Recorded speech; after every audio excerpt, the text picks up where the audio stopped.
Derenge nglajengaken mirsani video sakjangkepipun, kula aturi kapurih nutul tombol subscribe supados boten ketinggalan video salajengipun. Kagem kemanfaatan video menika, monggo dipun like, komen, lan ugi share. Mugi panjenengan sedaya pinaringan seger waras, bejo donya bejo akhirat, rahayu rahayu rahayu sagung dumadi. Salam cerdas, salam rahayu buat semuanya.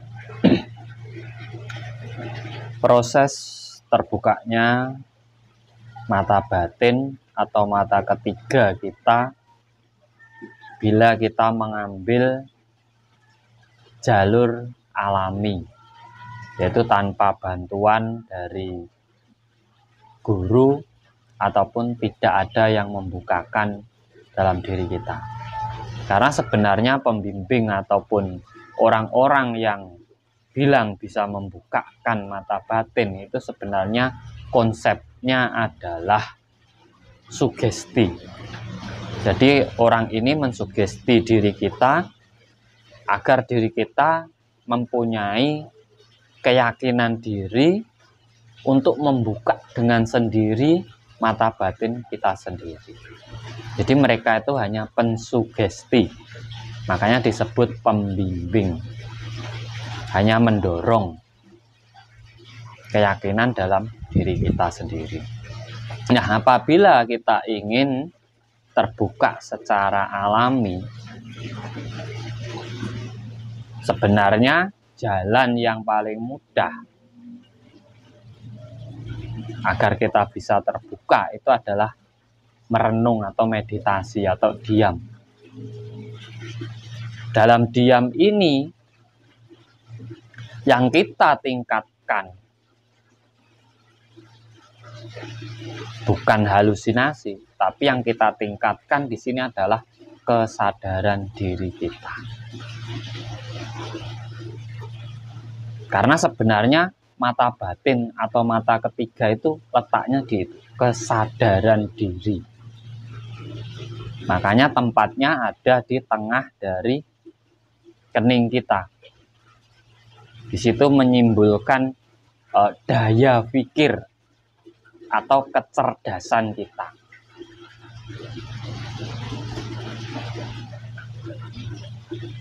Nah, cara alami yang bisa untuk mengasah sehingga terbuka dengan sendirinya mata batin ini,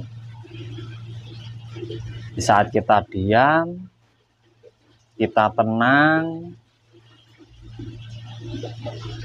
Nah, di situ kita kembali kepada diri kita sendiri, mengkaji tentang diri kita sendiri, tentang masalah kita, tentang hidup kita, tentang rasa kita.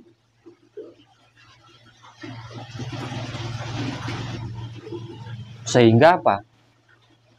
Secara tidak langsung itu jenengan mengasah pola pikir panjenengan.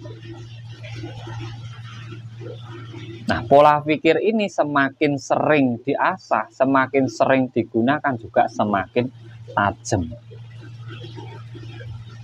Akhirnya menimbulkan kepekaan diri. Sebagai contoh, di saat orang bilang A, sampean tidak langsung percaya dengan A tersebut. Karena fungsi dari mata batin atau mata ketiga ini adalah penentu, penghandle. Di saat kita melihat sesuatu, kita mendengar sesuatu, ataupun kita mau mengucapkan sesuatu, atau kita merasakan sesuatu yang menjadi tolak ukur ataupun yang menjadi penentu, kita kembalikan ke mata ketiga kita ataupun ke daya pikir kita, pencernaan pikiran kita. Kita cerna dulu, kita kaji dulu, kita pahami dulu apapun yang kita lihat, apapun yang kita dengar, dan apapun yang mau kita ucapkan ataupun yang kita rasakan. Jadi biasakan diri Di saat kita melihat sesuatu, mendengar sesuatu, merasakan sesuatu, ataupun mau mengucapkan sesuatu, kita berpikir dulu, kita cerna dulu. Apakah ada manfaatnya untuk diri kita, untuk kehidupan kita, untuk masa depan kita, ataupun untuk yang lainnya. Itu sebenarnya konsep mengasah mata batin. Di saat kita sering melakukan itu, otomatis mata batin panjenengan itu akan terbuka dengan sendiri.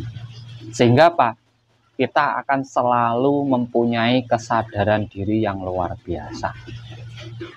Akhirnya apa? Tidak mudah terbawa arus. Memiliki keyakinan diri yang kuat. Tidak mudah dibohongi. Tidak mudah percaya dengan sesuatu yang hanya kita lihat ataupun hanya kita dengarkan. Sehingga hidup kita stabil di situ. Karena fungsi mata batin itu sebenarnya itu. Kalau kita hanya membuka mata batin untuk melihat hal-hal yang goib-goib, itu sebenarnya adalah penciptaan dari diri kita sendiri. Dorongan dari rasa sehingga mencipta, akhirnya diaplikasikan oleh sinar yang ada dalam mata kita, sehingga kita melihat sesuatu yang sebenarnya itu adalah energi. Ya memang goib, walaupun nampak itu nanti kita sendiri yang melihat, orang lain belum tentu sama yang melihat seperti apa yang kita lihat. Makanya dalam konsep membuka mata batin atau mata ketiga, kita harus hati-hati, kita harus pahami. Ini yang digunakan konsepnya apa? Sugesti atau kemurnian. Memang kita mengasah diri. Tirakat, puasa, mantra itu adalah pensugesti diri agar kita bisa kembali percaya dengan diri kita sendiri dan juga kembali ke kesadaran diri kita yang sebenarnya. Makanya kita jangan asal percaya. Kalau panjenengan ditawari, saya bisa buka mata batinmu dalam 1 menit, dalam 2 menit, dalam 3 menit, langsung terbuka sampai bisa melihat hal gaib, itu sugesti. Itu sugesti, bukan kesaktian, tapi sugesti. Dan pasti bermahar. Ya memang sekarang lagi banyak marak dipakai untuk orang-orang spiritual yang ingin memanfaatkan sebuah keilmuan. Dan yang menjadi sasaran mereka adalah orang-orang yang lagi seneng-senengnya belajar tentang hal itu.